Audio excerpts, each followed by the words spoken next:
लहसुन और लाल मिर्च की चटनी रोटी खाने वाला ससुराल। पार्क में विवेक नीली शर्ट और जीन्स पहने हुए बार बार घड़ी देख रहा है। तभी दूर से रश्मि दौड़ती हुई आती है। तब विवेक कहता है, रश्मि, इतनी देर हो गई है, मैं आधे घंटे से धूप में खड़ा तुम्हारा इंतजार कर रहा हूँ, तुम अब जाकर आ रही हो। ओह सॉरी विवेक, सच में मुझे बहुत देर हो गई। बस स्टैंड पर ट्रैफिक थी, मेरी स्कूटी ट्रैफिक में फंस गई थी, इसके लिए मुझे माफ कर दो प्लीज। अच्छा चलो कोई बात नहीं। वैसे तुम्हें पता है ना, आज शाम को मुझे गाँव के लिए निकलना है। बस का टाइम फिक्स है, अगर लेट हुआ तो बस छूट जाएगी। यार, एक तो कॉलेज खत्म हो गया और अब रोज मिल नहीं पाएंगे। जब कॉलेज था तो हम रोज मिल लिया करते थे। अब तुम गांव चले जाओगे तो मुझे बिल्कुल अच्छा नहीं लगेगा। मेरा मन कैसे लगेगा यहाँ तुम्हारे बिना। रश्मि, मेरे घर वाले तो गांव में ही रहते हैं। कॉलेज खत्म हो गया है तो मुझे अपने माता पिता और भाई से मिलने जाना ही होगा। लेकिन तुम इतनी चिंता क्यों कर रही हो? मैं बस 3 दिनों के लिए ही तो जा रहा हूँ। 3 दिन बाद वापस शहर आ जाऊंगा। अच्छा ठीक है, 3 दिन तो मैं जैसे तैसे काट लूंगी, पर प्रॉमिस करो कि वहाँ जाकर मुझे भूलोगे नहीं और फोन करते रहोगे। अरे प्रॉमिस। अच्छा सुनो, मुझे गांव जाने से पहले अपने भाई के बच्चों आर्यन और पीहू के लिए कुछ गिफ्ट्स खरीदने हैं। बहुत दिनों बाद जा रहा हूँ, खाली हाथ जाना अच्छा नहीं लगेगा। ठीक है चलो, पास ही के मॉल में चलते हैं, वहाँ बच्चों के लिए अच्छी चीजें मिल जाएंगी। अब रश्मि और विवेक मॉल जाते हैं। मॉल के अंदर जाकर रश्मि कुछ कपड़े और बड़ी चॉकलेट्स निकालती है और कहती है, विवेक, चॉकलेट्स तो बच्चों की फेवरेट होती है और ये कपड़े भी, और हाँ कुछ खिलौने भी ले लो। हाँ, वो भी ले लेंगे। वैसे भी गांव के बच्चों को शहर की चीजें बड़ी अनोखी लगती हैं। विवेक, तुम अपने भाई के बच्चों के लिए इतना सब कुछ खरीद रहे हो, अपनी भाभी के लिए भी तो कुछ खरीदो। क्या सब कुछ सिर्फ बच्चों के लिए ही लोगे? रश्मि, मेरी जो भाभी थी उनकी डेथ बहुत समय पहले हुई थी। बहुत समय बीत गया है। अब घर में सिर्फ भाई और बच्चे ही हैं। ओह, आई एम सो सॉरी विवेक, मुझे सच में नहीं पता था। मैंने तो बस यूं ही पूछ लिया, प्लीज बुरा मत मानना। कोई बात नहीं रश्मि, वैसे उनके जाने के बाद भाई ने ही बच्चों को संभाला है। अच्छा सुनो विवेक, इस बार गांव जा रहे हो तो घर पर हमारी शादी की बात करके आना। रश्मि, एक बार फिर सोच लो, मेरा घर गांव में है और गांव में ही सब कुछ है। वहाँ की जिंदगी शहर जैसी आसान नहीं है। क्या तुम रह पाओगी वहाँ पे? विवेक, मैंने कह दिया ना, मैं तुम्हारे प्यार में कुछ भी कर सकती हूँ, मुझे कोई दिक्कत नहीं है। तुम बस घर पर बात कर लेना, मैं शादी तो तुमसे ही करूंगी, चाहे कुछ भी हो जाए। तुम्हारी ये हिम्मत देखकर अच्छा लगा। ठीक है, मैं इस बार बात चलाने की कोशिश करूंगा। अच्छा, अब मैं चलता हूँ वरना बस छूट जाएगी। ऐसा कहकर विवेक गांव के लिए निकल जाता है। विवेक जैसे ही ऑटो रिक्शा से उतरकर घर के दरवाजे पर पहुंचता है, आर्यन और पीहू दौड़कर बाहर आते हैं और अपने चाचा से लिपट जाते हैं। आर्यन कहता है, छोटे चाचा आ गए, छोटे चाचा आ गए। चाचा, आप हमारे लिए क्या लाए? अरे मेरे प्यारे बच्चों, देखो मैं तुम्हारे लिए ढेर सारी चॉकलेट्स और खिलौने लाया हूँ। तभी घर के अंदर से विवेक की माँ शांति, पिता रामचरण और दादी सविता बाहर आते हैं। शांति विवेक को देखकर कहती है, आ गया मेरा बेटा, कितना कमजोर हो गया शहर में रहकर। वहाँ ठीक से खाता पीता भी है कि नहीं? प्रणाम माँ। प्रणाम बाबूजी। दादी, कैसी हो आप? मैं तो भली चंगी हूँ बेटा। तू बता, शहर की पढ़ाई पूरी हो गई ना? अब तो तू बड़ा अफसर बनेगा। बेटा तू हाथ मुंह धोले, में तेले ताजा आम का पन्ना बना कर लाती हूँ, तुझे बहुत पसंद है ना? ऐसा कहकर शांति अंदर जाती है और आम का पन्ना बना कर ले आती है और विवेक को देते हुए कहती है, विवेक बेटा, उस कोने में देखिए, लहसुन और लाल मिर्च आज ही खेतों से टूट कर आई है। हाँ भाई विवेक, इस बार हमारे खेत में लहसुन और लाल मिर्च की फसल बहुत अच्छी हुई है। भैया, खेतों का काम तो बढ़िया ही रहेगा जब आप और बाबूजी इतनी मेहनत करते हो। वैसे शहर में तो ये हरियाली और ताजी हवा देखने को भी नहीं मिलती। शांति, आज तो विजय और विवेक के साथ ये चटनी रोटी खाने का मजा ही आ जाएगा। विवेक, तू तो शहर में अपने घर की चटनी रोटी को बहुत मिस करता होगा ना? सच कहूँ बाबूजी, शहर में चाहे कितना भी महंगा खाना खा लो, पर माँ के हाथ की लहसुन मिर्च की चटनी और चूल्हे की रोटी का कोई मुकाबला नहीं है। मैंने इस खाने को बहुत मिस किया है। ठीक है बेटा, तुम लोग बैठो, मैं अभी चूल्हा जलाकर गरम गरम रोटियां और सिलबट्टे पर चटनी पीसती हूँ। ऐसा कहकर शांति रसोई में जाती है। सबसे पहले वो चूल्हा जलाती है, फिर वो आटा गूंथ कर रोटियां बनाने लगती है। शांति गर्मी की वजह से पसीने में भीग जाती है और उसे चक्कर आने लगते हैं। तब वो अपने आप से कहती है, हे भगवान, मुझे तो चूल्हे के पास घबराहट हो रही है और चक्कर भी आ रहे हैं। लगता है आज फिर मेरा बीपी लो हो गया। इतने दिनों बाद मेरा बेटा शहर से आया, मुझे अपनी तबीयत को छुपा कर रखना पड़ेगा। तभी सपना वहाँ मिर्च और लहसुन की एक थाली में लेकर आती है और अपनी माँ से कहती है, माँ, मैंने मिर्च और लहसुन को तोड़ दिया है, अब मैं इसे सिलबट्टे पर पीस लेती हूँ। तब तक आप रोटियाँ बना लो, फिर हम खाना लगा देंगे। ठीक है बेटा। अब सपना पास ही रखे सिलबट्टे पर लहसुन और मिर्च की चटनी पीसने लगती है और इधर शांति रोटियां बनाने लगती है। खाना बनाने के बाद सपना और शांति सभी लोगों के लिए खाना परोस देती है। सभी लोग खाना खाने लगते हैं। खाना खाकर विवेक कहता है, वाह माँ, बाहर कितना भी अच्छा खाना खा लो, लेकिन जब तक ये चटनी रोटी न खाओ तब तक तो मजा ही नहीं आता। ऐसा लगता है जैसे पेट और आत्मा दोनों तृप्त हो गए। हाँ भैया, माँ के हाथ में तो जादू है, पर भैया खेतों में भी काम बहुत रहता है, माँ थक जाती है। मैं तो कहती हूँ अब आप शादी करके भाभी ले आओ। बातें करते हुए सभी लोग चटनी रोटी खा लेते हैं। अगले दिन सुबह विवेक अपने भाई के साथ खेतों पर घूमने के लिए जाता है। वो देखता है कि चारों ओर लहसुन और मिर्च की फसल लहरा रही है। तभी अचानक उसके फोन पर रश्मि का वीडियो कॉल आता है। विवेक वीडियो कॉल उठाता है और कहता है, हाँ रश्मि बोलो। कहाँ हो तुम? गांव जाते ही भूल गए, एक बार भी फोन नहीं किया सुबह से। अरे नहीं रश्मि, मैं ऐसी जगह पर हूँ कि मुझे कुछ याद ही नहीं है। इस हरियाली और सुकून के सिवा कुछ दिखाई नहीं दे रहा है। ऐसा क्या है? मैं भी तो देखूं, दिखाओ मुझे अपना गांव। विवेक कैमरा घुमाता है और दूर तक फैले लहसुन और मिर्च के खेत दिखाता है।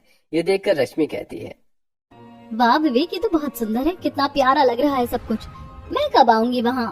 पता नहीं, मुझे तो अभी से वहाँ आने का मन कर रहा है। थोड़ी देर बातें करने के बाद रश्मि फोन रख देती है। तभी रश्मि की माँ सुनीता रश्मि से कहती है, क्या देख रही है रश्मि? कब से फोन में घुसी है? माँ, मैंने तुम्हें बताया था ना विवेक के बारे में, वो मुझे अपने गांव के खेत दिखा रहा था। माँ, कितना सुंदर लगता है वहाँ पर, हरियाली, खुला आसमान, बिल्कुल फिल्मों जैसा। बेटा, दूर के ढोल सुहावने लगते हैं, गांव दूर से अच्छा लगता है, रहने में नानी याद आ जाती है। तेरे लिए शहर के बहुत अच्छे अच्छे रिश्ते आ रहे हैं, तू एक बार फिर सोच ले। हम उन माँ बाप में से नहीं है जो तेरी शादी जबरदस्ती अपनी मर्जी से कर देंगे, लेकिन क्या तू गाँव में रह पाएगी? वहाँ एसी नहीं होता, फ्रिज नहीं होता, और सबसे बड़ी बात, वहाँ चूल्हे पर खाना बनता है। अरे माँ, मुझे तो गांव जाने का बहुत शौक है। बचपन में भी हम दादी के यहाँ जाते थे तो कितना मजा आता था। मैं देख लूंगी सब। बाकी रही बात चूल्हे से खाना बनाने की, तो मेरे ससुराल में मेरी सास भी तो होंगी ना, बाकी लोग भी होंगे, वो बना लेंगे, मैं अकेली थोड़ी हूँ। ऐसा कहकर रश्मि अपनी माँ की बातों को टाल देती है। वहीं अगले दिन विवेक अपना बैग पैक कर रहा है। तभी शांति कहती है, बेटा, अगली बार जब तू आएगा तो हम तेरे लिए लड़की देख के रखेंगे। तेरी दादी ने भी एक दो रिश्ते सोच रखे हैं, अब तेरी भी शादी कर दूं तो जिम्मेदारी पूरी हो जाए मेरी। माँ, बाबूजी, आप लोग मेरे लिए लड़की मत देखना, मैंने अपने लिए लड़की देख ली है। शहर में मेरी एक क्लासमेट है रश्मि, हम एक दूसरे को पसंद करते हैं, मैं उसी से शादी करूँगा। अच्छा, शहर की लड़की है क्या? वो हमारे गांव के तौर तरीके सीख पाएगी, चटनी रोटी खा पाएगी? वो कहती है कि वो सब कुछ कर लेगी। आप लोग बस एक बार देख लीजिए, मैं शहर पहुंचकर आपको फोन करता हूँ, फिर आप लोग शहर आना उससे मिलने। ठीक है बेटा, अगर तूने पसंद की है तो हमें कोई ऐतराज नहीं है। तू पहले इंटरव्यू दे, नौकरी पकड़, फिर हम बात आगे बढ़ाएंगे। हाँ पिताजी, मैं यहाँ से जाकर सीधे इंटरव्यू ही दूंगा, मुझे विश्वास है कि मुझे ये नौकरी मिल जाएगी। अच्छा, अब मैं चलता हूँ, पहुँचकर आपको फोन लगाऊंगा। विवेक सबको प्रणाम करके बस स्टैंड की ओर निकल पड़ता है। शहर पहुंचकर विवेक अपनी नौकरी के लिए इंटरव्यू देता है और उसको एक छोटी सी नौकरी मिल जाती है। वो कॉल करके अपने घर वालों को रश्मि को मिलवाने के लिए बुलवा लेता है। सभी रश्मि के घर जाते हैं। रश्मि अपनी माँ के साथ सभी के लिए खाना लगाती है। सभी लोग खाना खाते हैं। खाना खाते हुए सविता रामचरण के कान में धीरे से कहती है, बेटा, इन लोगों ने हमारे लिए इतना सारा खाना लगाया है, लेकिन मुझे तो अपने गांव की चटनी रोटी ही पसंद है। शहर के खाने में स्वाद ही नहीं आता। आप सही कह रही हो। सभी लोग खाना खाते हैं और होने वाली दुल्हन के हाथ में शगुन रखते हैं और अपने घर लौट जाते हैं और इस तरह रिश्ता पक्का हो जाता है। थोड़े दिनों के अंदर विवेक और रश्मि की शादी हो जाती है और रश्मि दुल्हन बनकर विवेक के घर आ जाती है। रश्मि कलश को पैर से गिराकर गृह प्रवेश करती है। तब सविता कहती है, चलो अब हमारे घर में भी रौनक आ गई। सपना जा अपनी भाभी को कमरा दिखा दे, आज बहुत थक गई होगी बेचारी, आराम कर लेगी। अब सपना अपनी भाभी को उनके कमरे तक छोड़कर आती है और थोड़ी देर बाद विवेक अपने कमरे में आता है और कहता है, अरे रश्मि, वेलकम टू माय वर्ल्ड। कल से तुम्हारी नई जिंदगी शुरू होगी। मैं तैयार हूँ विवेक, पैसे तुम्हारे घर वाले बहुत अच्छे हैं। अगली सुबह रश्मि तैयार होकर रसोई में पहुंचती है तो देखती है कि वहाँ कोई गैस स्टोव या इंडक्शन नहीं है, बस एक कोना है जहाँ मिट्टी का चूल्हा बना हुआ है, पास ही सिलबट्टा रखा है और ढेर सारा लहसुन और सूखी लाल मिर्च रखी हुई है। तभी शांति वहाँ आती है और कहती है, रश्मि बेटा, आज तुम्हारी पहली रसोई है। ये देखो, ये हमारा चूल्हा है। हमारे घर में सब चूल्हे की रोटी और सिलबट्टे की चटनी ही पसंद करते हैं। माँ जी, ये तो बहुत सुंदर है, पर सच कहूँ तो मैंने इसे सिर्फ टीवी पर देखा है। मुझे इसे जलाना बिल्कुल नहीं आता। क्या इसमें प्लग लगाना होता है? नहीं बेटा, इसमें प्लग नहीं, उपले और लकड़ियाँ लगती हैं। कोई बात नहीं, मैं हूँ ना, मैं तुम्हें सिखाऊंगी, तुम बस ध्यान से देखना। शांति जमीन पर बैठती है और चूल्हा जलाना शुरू करती है। धुएं के कारण रश्मि को खांसी आने लगती है और उसकी आंखों से पानी निकलने लगता है। वो कहती है, माँ जी, ये धुआं तो बहुत तेज है, आपकी आंखें नहीं जलती? आदत पड़ गई है बेटा। अब देखो, आज सेट हो गई। अब मैं रोटियां बेलती हूँ, तुम बस उन्हें तवे पर डालना सीखो। शांति रोटियां बनाती है और रश्मि को हर बात समझाती है। रोटियां बनाने के बाद वो सिलबट्टे के पास लहसुन और मिर्च लेकर जाती है और कहती है, बेटा, ये लहसुन और मिर्च इसे ऐसे पीसा जाता है। हमारे घर में चटनी के बिना कोई खाना नहीं खाता। मैं ट्राई करूँ माँ जी? रश्मि सिलबट्टे पर हाथ चलाती है, लेकिन मिर्च की तेज गंध उसे फिर से परेशान कर देती है। तभी शांति को फिर से चक्कर आने लगते हैं। रश्मि कहती है, क्या हुआ माँ जी, आप ठीक तो हैं? कुछ नहीं बेटा, बस मेरा बीपी हमेशा लो रहता है। पहले बड़ी बहू थी तो वो सब संभाल लेती थी, पर उसकी डेथ के बाद सब मेरे ऊपर आ गया। अब तुम आ गई हो तो मुझे उम्मीद है कि तुम धीरे धीरे ये सब संभाल लोगी। आप फिक्र मत कीजिए माँ जी, मैं जल्दी ही सब सीख जाऊंगी। अब रश्मि और शांति मिलकर खाना लगाते हैं। सभी लोग चटनी रोटी खाते हैं और रश्मि को पहली रसोई का शगुन देते हैं। ऐसे कुछ दिन और बीत जाते हैं। आज रविवार है, शांति रसोई में काम कर रही थी। तभी रश्मि वहाँ आती है और कहती है, अरे माँ जी, आप अकेले काम क्यों कर रही हो? मेरा इंतजार करना चाहिए था। चलो हम दोनों मिलकर खाना बना लेते हैं। अरे बेटा, तू परेशान क्यों हो रही है? मैंने सबका खाना बना लिया है और पैक भी कर लिया है। रश्मि बेटा, आज हम खेतों पर जाकर खाना खाएंगे। चलो आज तुम्हें भी खेत दिखा लाते हैं। देखो माँ, कितना प्यारा नजारा है और यहाँ बहुत मजा आ रहा है। रश्मि अपनी माँ को खेत दिखाती है। थोड़ी देर बातें करने के बाद रश्मि फोन रख देती है। तभी विवेक वहाँ आ जाता है और रश्मि से कहता है, रश्मि चलो फोटो खिंचवाते हैं। तुम वो फोटो अपने स्टेटस पर लगाना, तुम्हारी सहेलियां देखेंगी तो जल जाएंगी। विवेक और रश्मि ढेर सारी फोटो लेते हैं और फिर वीडियो भी बनाते हैं। रश्मि उसे इंस्टाग्राम पर पोस्ट करती है। तभी रश्मि की सहेली कनिका का कमेंट आता है, वाह, कितना प्यारा गांव है। सब लोग पेड़ की छांव में बैठकर चटनी रोटी खाते हैं। रश्मि इन सब बातों से बहुत खुश थी। रात हो गई थी। अब लोग काम से थककर घर लौटे हैं। तब शांति रश्मि से कहती है, बहू, आज मेरी तबीयत फिर से बहुत खराब लग रही है, इसलिए तू रसोई में जाकर सभी के लिए चटनी रोटी बना ले। जी माँ जी। अब रश्मि किचन में जाती है। सबसे पहले वो चूल्हा जलाते हुए कहती है, माँ जी ने कैसे बताया था, पहले लकड़ियाँ रखनी है, फिर आग लगानी है। उफ, ये जल क्यों नहीं रहा है? रश्मि पसीने से तरबतर है। वो फूकनी से फूक रही है, लेकिन धुआं उसके चेहरे पर आ रहा है।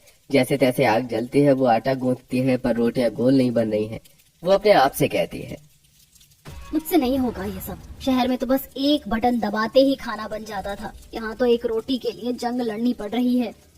तभी शांति चटनी का सामान लेकर आती है और कहती है, रश्मि बेटा, चटनी पीसना मत भूलना। जी माँ जी। शांति चटनी का सामान रखकर वहाँ से चली जाती है।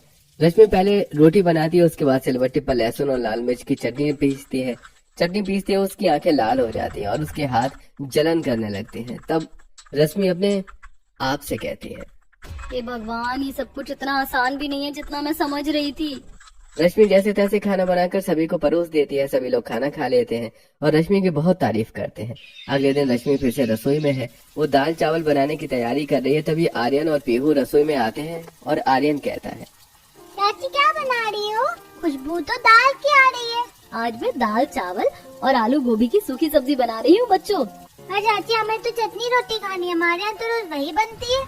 तभी सविता वहाँ आती है और उनकी बात सुनकर कहती है, क्या हुआ रश्मि, आज तुम दाल चावल बना रही हो, चटनी रोटी नहीं? हाँ दादी माँ, सोच रही हूँ आज दाल चावल बना लूं। कभी कभी तो दाल चावल भी खाना चाहिए। तो हमारे घर के पुरुषों को दिन भर खेत में मेहनत करनी होती है, उन्हें चटनी रोटी ही ताकत देती है। ये दाल चावल से उनका पेट नहीं भरेगा। पर दादी जी, रोज रोज चटनी पीसने से मेरे हाथ जल जाते हैं। और चूल्हे पर इतनी रोटियां बनाना बहुत मुश्किल है।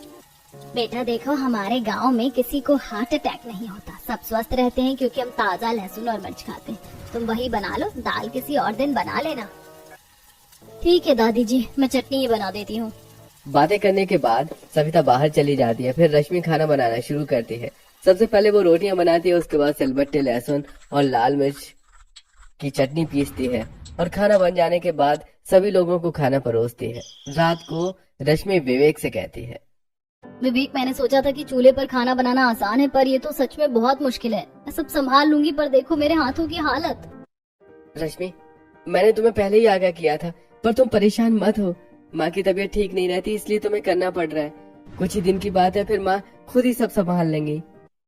कोई बात नहीं विवेक, शायद ये मेरे प्यार का इम्तिहान हो। मैं तुम्हारे लिए कुछ भी कर सकती हूँ। विवेक रश्मि की बात सुनकर खुश हो जाता है और कहता है, रश्मि, मुझे कल 1 महीने के लिए शहर जाना है, एक बड़े एग्जाम और इंटरव्यू के सिलसिले में। तब तक तुम्हें माँ का साथ देना होगा। उसके बाद मैं कोई रास्ता निकालूंगा। तुम मुझे यहाँ अकेला छोड़कर जा रहे हो? मजबूरी है रश्मि, ये एग्जाम मेरे करियर के लिए बहुत जरूरी है। जल्दी आ जाऊंगा। अगले दिन सुबह विवेक शहर जाने के लिए निकल जाता है और फिर रश्मि रसोई में जाकर चटनी और रोटी बनाने में लग जाती है।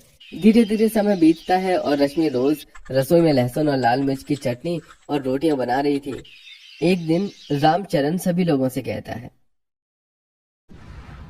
आज शाम को सपना को देखने लड़की वाले आ रहे हैं। रिश्ता बहुत अच्छा है, अगर बात जम गई तो हम सपना की शादी कर देंगे। अरे भाई, ये तो बहुत खुशी की बात है। सपना भी अपने घर द्वार की हो जाएगी। वो तो ठीक है दादी माँ, लेकिन वो लोग भी गांव में रहने वाले लोग हैं और उन्हें भी हमारी तरह चटनी रोटी ही पसंद है। अरे तो इसमें परेशानी की क्या बात है? हमारी बहू तो इतनी अच्छी चटनी रोटी बनाती है और सभी मेहमानों के लिए चटनी रोटी बना लेगी। क्यों रश्मि? जी माँ जी। अब रश्मि रसोई में जाती है और चूल्हा जलाकर रोटी बनाने लगती है। गर्मी से उसका बुरा हाल था। वो मन ही मन कहती है, हे भगवान, घर वालों के लिए रोटी बनाना इतना मुश्किल था और अब तो मेहमानों के लिए भी रोटी और चटनी बनाना पड़ेगा। रश्मि पूरे दिन रसोई में जुटी रहती है, रोटियां सेकती है, चटनी पीसती है और मेहमानों को परोसती है। मेहमान उसकी रोटियों की तारीफ करते हैं। वाह भाई वाह, बहू ने क्या स्वाद भरा है चटनी में। सभी लोग खाना खाते हैं और फिर सपना के हाथ में शगुन रखकर वापस चले जाते हैं। उसके बाद रश्मि रसोई में जाकर रसोई की साफ सफाई करती है और थक कर अपने कमरे में जाकर लेट जाती है। तभी उसकी माँ का फोन आता है तो रश्मि की माँ उससे कहती है, क्या हुआ रश्मि, कैसी है तू बेटा? गांव में कैसी कट रही तेरी जिंदगी? माँ, तुमने सही कहा था, दूर के ढोल सुहावने होते हैं। यहाँ मेरी जिंदगी बस चूल्हे और लहसुन तक सिमट गई है। सारा दिन काम, ऊपर से ये धुआं और गर्मी। मैं बहुत काली पड़ गई हूँ माँ, मेरे हाथ भी खराब हो गए। बेटा, मैंने पहले ही कहा था, प्यार तो तूने ही किया था, तुझे ही गांव का शौक था। अगर नहीं सहा जाता तो अभी भी वापस आ जाओ, मैं लेने आ जाऊँ क्या तुझे? नहीं माँ, विवेक को छोड़कर कैसे आ जाऊँ? मैं उससे प्यार करती हूँ, चाहे जो भी हो, लेकिन मैं विवेक को नहीं छोड़ सकती।